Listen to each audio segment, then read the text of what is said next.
Araw at ngayon ay muli natin pag-aralan ng salita ng ating Panginoon at doon pa rin po tayo sa ating series ng The Redeemer God. So ang topic natin ngayon ay matatagpuan sa aklat ng Daniel 2 verse 35. So sabi dito, pagkatapos nadurog ding lahat ang bakal, putik, tanso, pilak at kinto, naging parang ipa ito at tinangay ng hangin at walang naiwan kahit baka, samantala ang tipak ng batong bumagsak dito ay naging isang napakalaking bundok na pumuno sa buong daigdig. So, yung kwento na to ito yung kwento ni Haring Nebuchadnezzar nung siya ay nanaginip at wala ni isang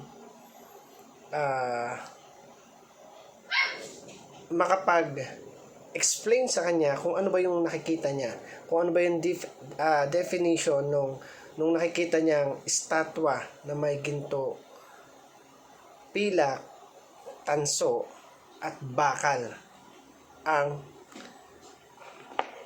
anyo na nagsimula sa ulo, sa tiyan, sa pang niya, at saka doon sa kanyang bahagi ng puntang paa. So, at dahil doon ay lumapit si Daniel sa kanya at sinabi niya kung ano yung kahulugan nung panaginip ng hari nung in-explain niya na ito yung nakita niya at sinabi sa kanya ni Daniel na ito po yung nagsisimbolize diyan.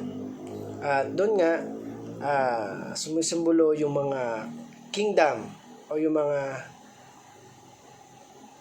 kaharian hanggang sa ang dulo nito ay yung kaharian ng ating Panginoon na siyang babasag at dudurog doon sa estatwa na napanaginipan ni Nebuchadnezzar.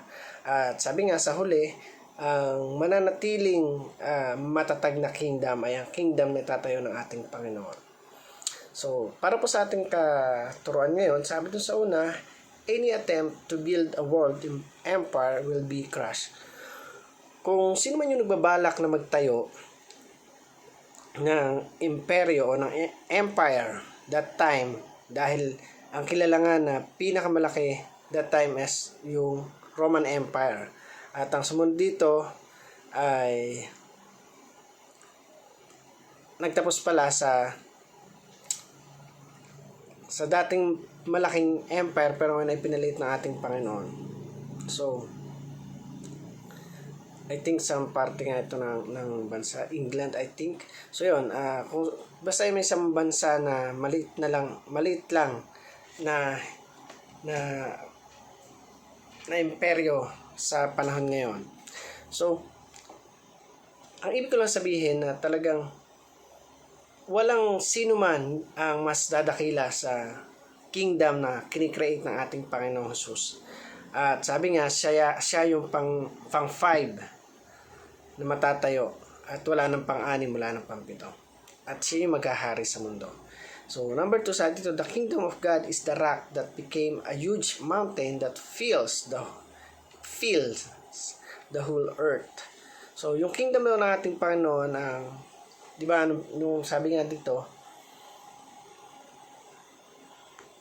ay sabi doon, samantala ang tipak ng batong bumagsak dito ay naging isang napakalaking bundok na pumuno sa buong daigdig. So ito yon yung paghahari ng ating Panginoon, yung tipak na yon na tumama doon sa estatwa na nasa panaginip ni Nebuchadnezzar, ayun yung kingdom ng ating Panginoon na sabi doon maghahari, mamumuno sa sangkatawan mo sa buong mundo. So number 3 sabi dito, the biblical hope involves the role of the Messiah who saturate the whole earth with His kingdom. So, the biblical hope daw ay siyempre involved sa role ng ating Messiah na magsasaturate o sasakop sa buong mundo. At eto nga yung nabibuild ngayon, na patuloy na nabibuild ngayon unti-unti sa lahat ng sulok ng mundo. So, para naman po sa ating application, sabi dito, believe that the growth of kingdom of God does not come instantly but gradually. So, maniwala tayo na yung growth ng isang kingdom ay hindi talaga siya makukuha ng instantly, but sabi nga doon, gradually. So, hindi mo makukuha yung isang bagay kahit sa mga bagay na gusto nating maabot sa buhay. Lahat yan may pinagdadaanan, may hirap kang dadaanan bago mo makuha yung hinahangad mo.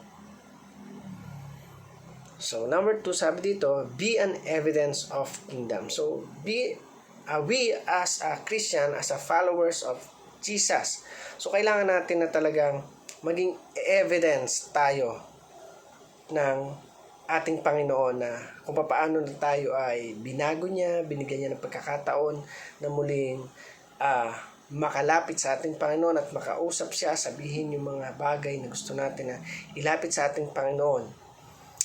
Maging evidence tayo at maging part tayo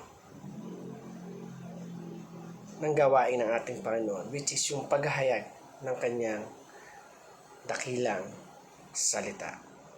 Number 3, sabi dito, be a messenger who is consistent to your message.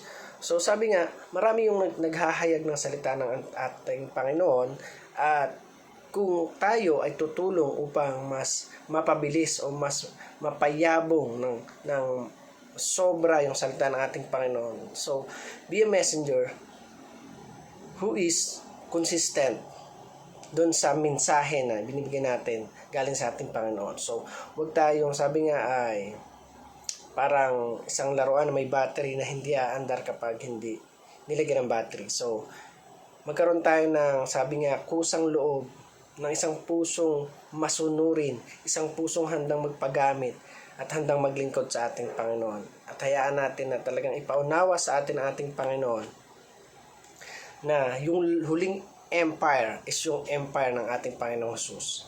Ang mag-i-exist, ang mangunguna, ang yayabong at makikilala sa sangkatauhan. So, again, I hope may natutunan tayo sa maikling video na to. Thank you for watching this video and God will bless you more. Thank you.